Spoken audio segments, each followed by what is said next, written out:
Saat ini Indonesia tidak punya skadron pesawat pembom strategis macam Tupolev Tu-16 Badger Auris di masa lampau. Tu-16 Badger Auris menjadi pesawat pembom strategis pertama dan terakhir Indonesia. Setelah pensiunnya Tu-16 Badger dari Dinas Operasional Auris, praktis Indonesia tak punya pesawat pembom. Padahal saat mengoperasikan Tu-16 Badger, Indonesia bersama Inggris, Rusia dan AS jadi segelintir negara yang masih mengoperasikan pesawat pembom. Hanya beberapa negara saja pasca Perang Dunia II yang masih setia mengoperasikan bomber. Alasannya karena biaya membuat, merawat dan operasional pesawat jenis ini mahal. Satu unit Tu-16 misalnya setiap terbang menghabiskan 70 drum BBM. Mesin Mikulin AM3 memang haus bahan bakar meski ia menawarkan kecepatan terbang mencapai 1 mach lebih. Tu-16 dibeli Indonesia sebagai upaya kampanye militer merebut kembali Irian Barat. Uni Soviet selaku produsen Tu-16 awalnya ogah-ogahan menjual bomber ini ke Indonesia. Soviet menilai Tu-16 kala itu merupakan pesawat bomber tercanggih miliknya sebelum kehadiran Tu-95BR.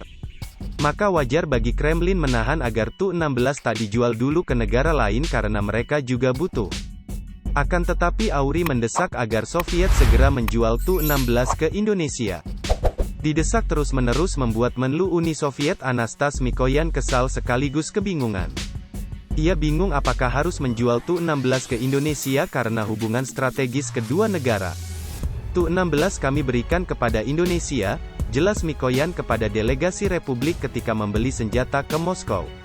Gilanya Indonesia membeli sampai 24 unit Tu-16, jumlah yang sangat banyak untuk pesawat bomber.